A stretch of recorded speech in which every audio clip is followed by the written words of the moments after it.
Hello students, कैसे हैं आप लोग। मेरे चैनल विधि सारथी में आपका स्वागत है। और जो ये हमारी वीडियो है, ये है आपराधिक मानववध और हत्या में अंतर। तो आपराधिक मानववध और हत्या पर हमने वीडियोस आपको पहले मिल चुकी होंगी, जो हमने बनाई हैं, क्वेश्चंस हैं उन पर पूरे। अब मैं आपको समझाती हूँ आपराधिक मानववध और हत्या में अंतर। इनका पॉइंट्स लेते हैं, पहले पॉइंट समझाते हैं, दोनों में सिमिलरिटी बताते हैं, दोनों परिभाषाएं कहाँ कहाँ समान और क्या अंतर है। देखिए, मैं पढ़ रही हूँ इसको। आपराधिक मानववध। कोई व्यक्ति आपराधिक मानववध का दोषी है यदि वह किसी कार्य द्वारा मृत्यु, जिस कार्य से मृत्यु हुई है, निम्नलिखित अवस्थाओं में किया गया हो। अब इधर ये हत्या को भी पढ़ ले रहे हैं, उसमें है कुछ अपवादों को छोड़कर जो अपराधी ने अपने कार्य जिससे मृत्यु हुई है निम्नलिखित अवस्थाओं में किया गया हो, तो वो हत्या होगा। दोनों में लगभग सेम आएंगे। पहला, मृत्यु कारित करने के आशय से, इरादा, इंटेंशन। हत्या को देखेंगे, उसमें मृत्यु कारित करने का आशय आएगा। दूसरा, ऐसी शारीरिक क्षति करने के आशय से जिससे मृत्यु कारित होने की संभावना हो। इसमें दूसरा, ऐसी शारीरिक क्षति करने की आशय से जिससे अपराधी जानता हो कि मृत्यु, जो क्षति पहुंचाई है, मृत्यु कारित होना संभाव्य। ये दोनों सेम है।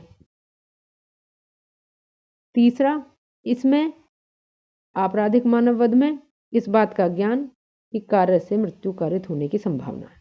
यानी अगर हम आपराधिक मानववध को देखें तो यहाँ इरादा आया, इंटेंशन आई मृत्यु कारित करने की, ज्ञान आया कि मृत्यु कारित होना संभाव्य है।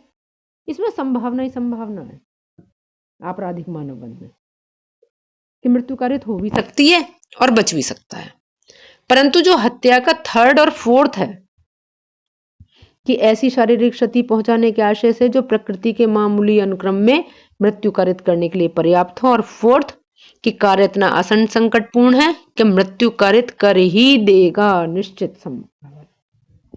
तो यहाँ आपराधिक मानववध और हत्या में जो अंतर है वो है संभावना का। आपराधिक मानववध संभावना को लेकर चलता है और हत्या मृत्यु कारित कर ही देगा।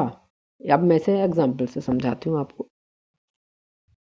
हम आते हैं उसी लकड़ी वाले एग्जाम्पल पर कि जहां पर एक गड्ढा खोदा और ऊपर से लकड़ियां बिछा दी, घास लकड़ियां जिससे लगे प्लेन सरफेस है। वो एक आदमी आएगा जिसको गिराने का आशय है, जिसको मारने का आशय है, वो आदमी आएगा, वो इस गड्ढे में गिर जाएगा।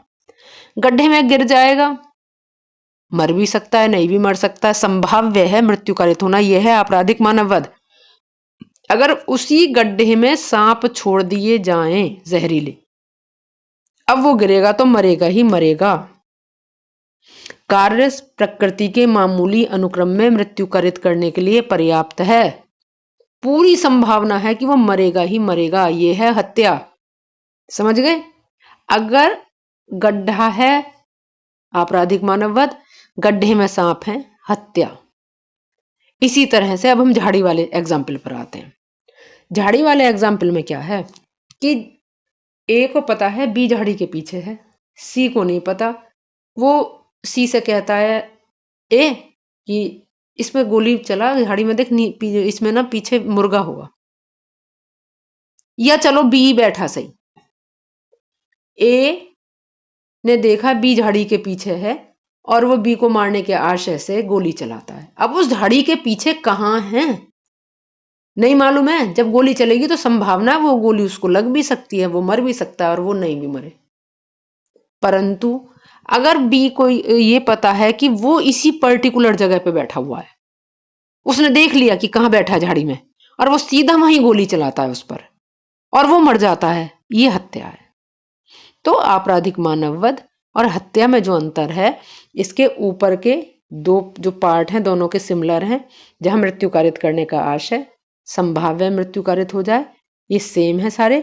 और जो हत्या के लास्ट के 2 पॉइंट हैं कि प्रकृति के मामूली अनुक्रम में कार्य इस प्रकार का है कि मृत्यु कारित करने के लिए पर्याप्त है, या कार्य इतना आसन संकटपूर्ण है कि मृत्यु कारित कर ही देगा। यही इन दोनों में अंतर है। और मुझे उम्मीद है मैंने जो एग्जाम्पल दिए उनसे आपको समझ में आ जाएगा। कि इन दोनों में क्या अंतर है। अगर आपको मेरी वीडियो अच्छी लगी हो तो प्लीज़ मेरे चैनल को सब्सक्राइब कीजिए, मेरी वीडियो को लाइक कमेंट एंड शेयर कीजिए, जिससे हमें मोटिवेशन मिले और आप लोगों तक मेरी हेल्प पहुँचे। और हत्या, आपराधिक मानववध, इस सब पर वीडियोज़ ऑलरेडी हैं हमारे चैनल पर। Thank you. जय हिंद।